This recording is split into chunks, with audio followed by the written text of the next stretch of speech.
Soy Romina de Luca y esto es Saquen una hoja, hoy las dos pandemias.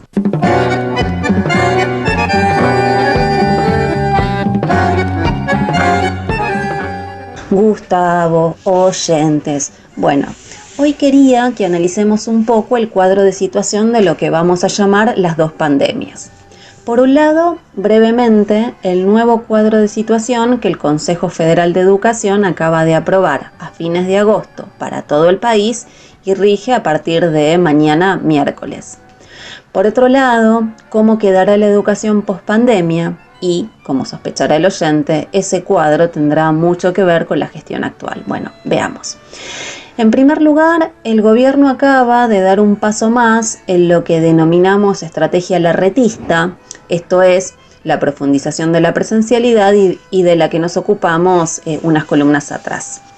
Es curioso, aunque forma parte ya de la vía normal en la que tramitaron la gestión de la pandemia, el personal político no para de advertirnos que es inminente la circulación comunitaria de la cepa Delta y hace todo para empeorar ese cuadro de circulación.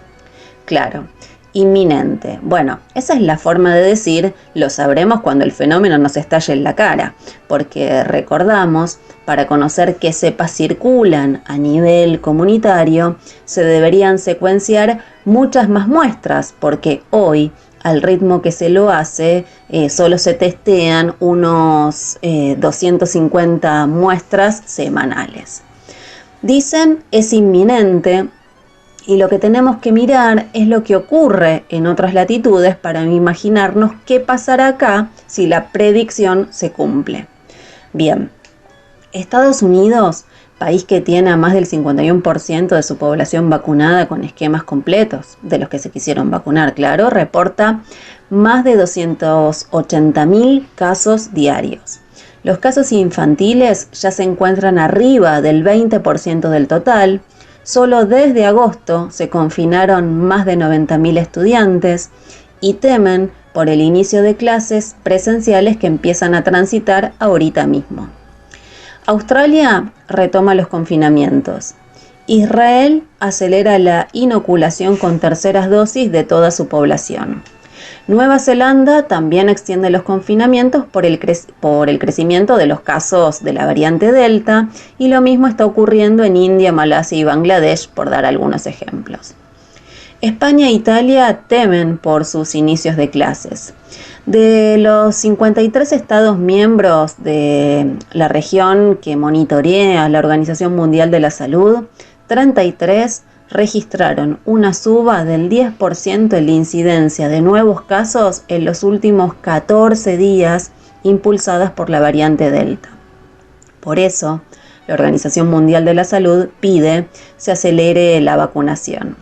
Bueno, no le estarían hablando precisamente a los países de esa región, porque si viene al caso, Alemania e Italia tienen casi el doble de personas con esquemas completos que Argentina. En tanto, tienen a más del 60% de su población con esquemas completos. Israel y Reino Unido están arriba del 62%. España tiene casi un 70%. Irlanda, Dinamarca tienen un 71% de su población con esquemas completos. Canadá un 66%. O Estados Unidos mismo, que hoy inicia fuertes campañas para convencer a su población de vacunarse. De nuestros países vecinos, Chile y Uruguay tienen al 70-72% de su población con esquemas completos. Ecuador tiene al 42%, mientras que el Brasil de Bolsonaro le pisa los talones a Alberto con 27,65% de personas vacunadas con esquemas completos. En esta recorrida internacional quiero destacar que mientras crece el temor por lo que puede ocurrir tras el inicio del ciclo escolar en el hemisferio norte, la Organización Mundial de la Salud recomienda mantener escuelas abiertas, pero profundizando las medidas de cuidado. Esto es, y textual, asegurar la ventilación en el interior de las aulas, reducir en lo posible el tamaño de las clases, mantener la distancia física y que alumnos y empleados se hagan test de forma regular son otras de las recomendaciones. Hablan de achicar clases y mantener la distancia física. Nuestro país acaba de aprobar un protocolo que hace precisamente lo opuesto. Todos en el aula a 50 centímetros como excepción, 90 centímetros como lo sugerido. Lo más probable, dado el pequeño tamaño de las escuelas argentinas, es que se use la medida de excepción, que implicará sentar un estudiante al ladito del otro. Claro, los cráneos de Palacio Pisurno sugirieron que como medida de protección, las niñas y niños que les toque hacinarse en el aula usen triple barbijo. ¿De verdad? Por suerte, Marta Cohen, pediatra y patóloga, le señaló a Trota lo que estábamos pensando todos.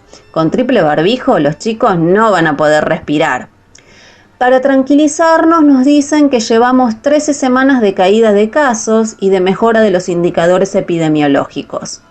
Sin embargo, lo que hay que decir es que prendiendo la tele y mirando lo que pasa en el resto del mundo, tendríamos que preguntarnos si le vamos a creer a los creadores de esto es una gripeciña, hay que preocuparse por el dengue, o mejor, nos preparamos para lo que está por venir. Ayer se reportaron 5.358 casos. En unas semanas vemos cómo nos trata la presencialidad plena en todo el país. Una pandemia. Veamos la otra. Sí, es la profundización de la degradación del sistema educativo que está dejando la misma gestión de la pandemia. Consecuencia, claro, de suspender la presencialidad sin preocuparse por cómo se desarrolla la educación remota. A propósito de la pandemia, el gobierno reflotó el Consejo Nacional de Calidad de la Educación. De marzo del 2020 para acá, ¿cuántas resoluciones o consultorías emitió? 3. Sí, están preocupadísimos. Una de ellas fue la resolución número 397, promulgada el 21 de julio pasado por el Consejo Federal de Educación. Ahí se determinaron los criterios para la organización institucional, pedagógica y administrativa del tramo final de la unidad temporal de los ciclos 2020-2021. En criollo, cómo serán evaluados las chicas y los chicos en las escuelas. Hablan de un cierre conceptual y estratégico de lo que fue la fusión del ciclo lectivo 2020-2021. Anunciaron en los medios que este año no se pasaría de grado automáticamente, lo que es una verdad a medias, porque allí se definieron 3 tipos de trayectorias para los estudiantes sobre las que definir su evaluación. Por un lado, las trayectorias escolares sostenidas. Estos son los que participaron en más del 70% de las actividades propuestas por la escuela bajo cualquier modalidad. En segundo lugar, se ubican las trayectorias intermitentes, que son las que su participación se ubicó entre el 25% y por debajo del 70% de las actividades propuestas.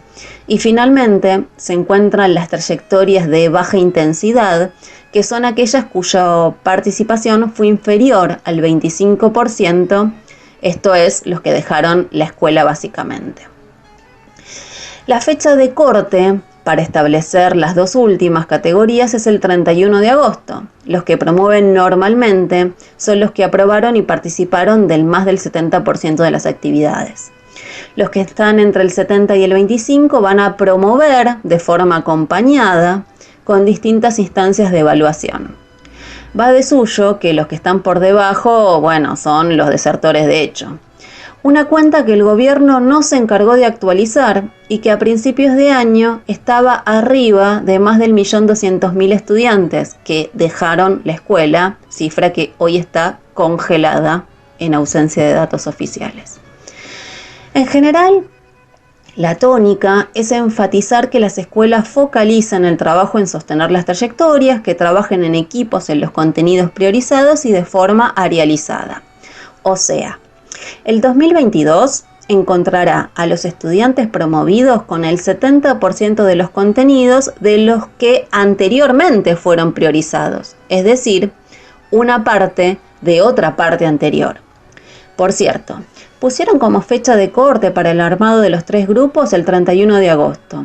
Yo me pregunto, ¿cómo vamos a trabajar las y los docentes todo un trimestre con esos a los que ya consigné como aprobados? Sostener trayectorias y personalizar. Hablábamos antes de la promoción automática. ¿Alguien se preguntó cuál fue la consecuencia práctica de esa medida que se adoptó el año pasado? En materia curricular, lo que señalamos antes, claro, pero me refiero a la matrícula. Cualquiera que recorra una escuela va a encontrar a los segundos y terceros años grados particularmente superpoblados. En efecto, en secundaria se siente de forma muy aguda esos cursos con más de 30 y pico largo de alumnos, sobre los que se va a transitar esta presencialidad intensificada y sin distancia, y encima se nos pide que personalicemos el trabajo y el seguimiento de las trayectorias. Esto es una quimera. Como si esto fuera poco, va de suyo que esta presencialidad intensificada ya empieza a mostrar su verdadero rostro, la discontinuidad escolar, producto de aislamientos de estudiantes y docentes de forma cotidiana. Solo en la ciudad de Buenos Aires, si tomamos el relevamiento que hizo UTE, se habla de más de 1.000 burbujas aisladas afectando a 15.000 estudiantes en apenas 3 semanas. Si se trata de estudiantes, posiblemente él o la docente se entere la mayoría de las veces cuando vaya y ya esté en la escuela, y habiendo preparado una clase presencial pasará, si la escuela tiene los recursos, a dictar una clase virtual. Si no, día clase que se pierde. Eliminación de la distancia física, cursos superpoblados, contenidos recortados, clases que se pierden por aislamiento sin ningún protocolo ni recursos sobre qué hacer en esas situaciones, estudiantes que están tomando merienda, desayuno o almuerzo en las aulas servidos por sus maestras, a quienes se les añade una nueva tarea, estudiantes dispensados sin maestras ni plan alguno para continuar su escolaridad, docentes dispensados que son obligados a retornar a la presencialidad aún cuando el gobierno nacional reconoce que solo el 48% de las y los docentes tiene su esquema de vacunación completo. Menos mal que esta gente está preocupada por la educación de nuestra infancia, porque si no... Hoy, antes de terminar, quiero pedirle a los oyentes que nos ayuden a testimoniar todas estas situaciones que hablan de la escuela en esta pospandemia, decretada por los funcionarios. Escríbanos a la página de la Corriente Nacional Docente Conti Santoro de Razón y Revolución, porque un análisis socialista de la educación debe partir del conocimiento de la realidad que el gobierno está muy concentrado en encubrir. Amigos, sigan escuchando la radio Vivido Equivocada, que lo demás es silencio.